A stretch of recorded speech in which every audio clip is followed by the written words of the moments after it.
ओम शांति। हम संगम युग के खजानों पर चर्चा कर रहे हैं और इन्हीं में एक खजाना है शक्तियों का खजाना। आज हम इसी खजाने पर बात करें। जब हम भगवान के बच्चे बनते हैं, ब्राह्मण बनते हैं, तो राजयोग के माध्यम से सर्व शक्तियों के अधिकारी बन जाते। जब हम यहां पर शिव बाबा से सर्व शक्तियां प्राप्त कर लेते हैं तो हम स्वराज्य अधिकारी बन जाते। पहले हम मन बुद्धि पर राज्य करते हैं, फिर अनेक जन्म हमें सत्ता मिलती है, ताज मिलता है। तो इन शक्तियों का बहुत महत्व है और इन शक्तियों से ही हम माया पर भी विजय पाते हैं। हम शक्तिशाली हैं तो सेवाओं में भी अगर कोई विघ्न आता है तो हम हिम्मत से उन्हें पार कर लेते। जीवन में कभी असफलता हो तो हम उसे भुलाकर आगे बढ़ जाते हैं। तो हमें इन शक्तियों के खजाने को बहुत महत्व देना है। अपनी शक्तियों को हमें नष्ट नहीं करना है। अगर हम अपनी शक्तियों के खजाने को बढ़ाना चाहते हैं तो थोड़ा हमें इकोनॉमी भी करनी पड़ेगी। नॉर्मली भी हम देखते हैं कि बहुत अच्छे पद पर लोग हैं, सैलरी बहुत अच्छी है और इकोनॉमी नहीं करते, फिजूल खर्ची बहुत करते। तो फिजूल खर्ची के कारण कंगाल हो जाते। तो हमें भी शक्तियों को व्यर्थ में खर्च होने से बचाना है। जब हम इधर उधर देखते हैं उससे भी शक्तियां खर्च होती हैं। इधर उधर का व्यर्थ चिंतन करने से भी शक्तियां खर्च होती है। पर चिंतन, तेरे मेरे में, इन सब में भी हमारी शक्तियां नष्ट होती। व्यर्थ सोचने में, निगेटिव सोचने में हमारी शक्तियां वेस्ट जाती। हम इन शक्तियों को बहुत यूजफुल खजाना मानकर चले, जो हर जन्म में हमारे साथ चलती और हर जन्म में हम शक्तिशाली होकर रहते हैं।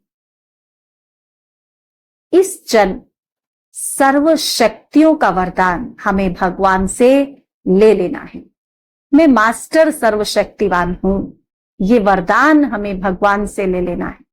और वरदान सदा शक्तिशाली होते हैं और हर जन्म ये शक्तियां हमारी साथी बनकर हमें सफल करेंगी और हमें विजयी बनाएंगी। जब चारों तरफ विनाश की आग लगे तो उस समय हमारा पहला कर्तव्य क्या है? सबको शांति का दान देना, माना शीतलता का जल देना। उस समय हर एक को अलग अलग शक्तियों की आवश्यकता हो। किसी को सहन शक्ति की, किसी को समेटने की शक्ति की, किसी को अपने आप को परखने की आवश्यकता होगी, किसी को निर्णय करने की शक्ति की आवश्यकता होगी, किसी को मुक्ति के ठिकाने की आवश्यकता होगी। अलग अलग शक्तियों की उन आत्माओं को उस समय आवश्यकता होगी। लास्ट के उस समय में बाबा के परिचय के द्वारा अशांत आत्माओं को शांत कराने की शक्ति की भी उस समय हमें आवश्यकता होगी। और ये सभी शक्तियां हमें इसी समय इकट्ठा करती, नहीं तो उस समय उस लगी हुई आग से कैसे सबको बचाएंगे, कैसे सबको जीवन दान दे सकेंगे। जैसे 6 मास का अगर हम स्टॉक जमा करते तो बीच बीच में चेक करना पड़ता है कि कौन सी चीज खत्म हो गई, उसे फिर से भरना पड़ता है। तो इसी तरह क्या हम इन शक्तियों का स्टॉक भी हम चेक करते हैं? सारे विश्व की सभी आत्माओं को हमें शक्तियों का दान देना है। तो क्या हमने इन शक्तियों का इतना स्टॉक जमा किया है कि जो हम इन शक्तियों के आधार से स्वयं को भी चला सके और औरों को भी चला सके, ताकि कोई भी इन शक्तियों से वंचित ना रह जाए। और अगर हमारे ही पास ये शक्तियां जमा नहीं होगी और एक आत्मा भी अगर इन शक्तियों से वंचित रह गई तो ये बोझ तो कहीं ना कहीं हमारे ऊपर ही जाएगा। तो समय समय पर अपनी शक्तियों के स्टॉक को चेक करते जाना, और जमा करते जाएं। जिनके पास हमेशा सभी शक्तियों का स्टॉक जमा है तो उनका गायन भी होता है।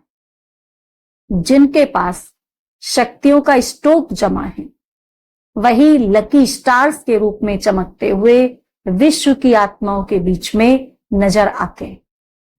तो हमें अपनी शक्तियों के स्टॉक को चेक करना है कि हमारे पास शक्तियों का स्टॉक भरपूर है, किस शक्ति का कितना स्टॉक जमा है, और उस जमा किए हुए स्टॉक से हम कितनी आत्माओं का कल्याण कर सकते हैं। सारे विश्व की जिम्मेवारी हमारे ऊपर है। तो अभी ये स्टॉक जमा करने की चेकिंग करनी। मास्टर सर्वशक्तिमान माना गया, वरदानी बनकर 1 सेकंड में भक्तों को वरदान देने। वरदान देने में तो मेहनत नहीं लगती, वर्षा पाने में मेहनत है। हमारी लास्ट स्टेज क्या होगी? हमारी लास्ट स्टेज ही है वरदानी मूर्त की। तो अपने ऐसे वरदानी स्वरूप को सदा अपने सामने रखना और अपने को सदा लाइट हाउस और माइट हाउस समझकर चलना। सिर्फ लाइट और माइट समझकर नहीं चलना है, लाइट हाउस और माइट हाउस समझकर चल। माना लाइट और माइट देने वाले दाता। और लाइट हाउस हम कब बन सकते हैं?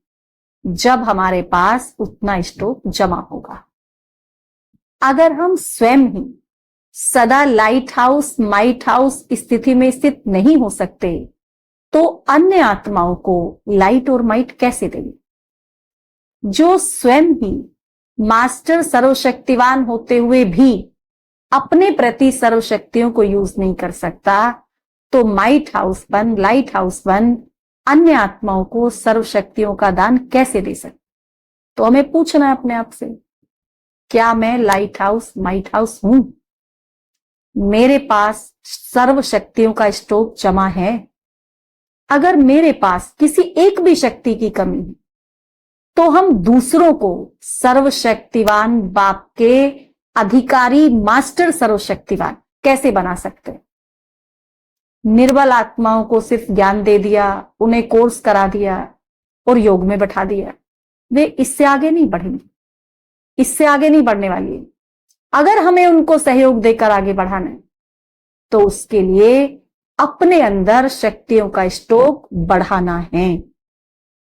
जैसे स्थूल भोजन का लंगर लगता है, ऐसे ही एक समय पर हमारे पास बहुत आत्माएं शक्ति लेने आएंगी तो हमें भी शक्ति देने का लंगर लगाना पड़ेगा। तो इसके लिए हमें अपने में पहले से ही शक्तियों का स्टॉक जमा करना पड़ेगा। कैसा भी समय हो, यदि शक्तियों का स्टॉक हमारे पास जमा होगा तो ये शक्तियां प्रकृति को अपनी दासी जरूर बनाएंगी, माना साधन स्वतः ही जरूर प्राप्त होंगे। अभी का हमारा पुरुषार्थ बहुत गहराई वाला पुरुषार्थ होना चाहिए। अभी छोटी छोटी बातों से ऊपर उठना है। अब हमारा पुरुषार्थ कैसा होना चाहिए? सभी शक्तियों के स्टॉक को जमा करने का, भरने का होना चाहिए। तो मास्टर सर्वशक्तिवान बन सभी शक्तियों का स्टॉक जमा करना है और उसको सब में बांटना है, उसको स्वयं प्रति भी यूज करना है और सभी के प्रति भी उसको यूज करना है। अच्छा, ओम शांति।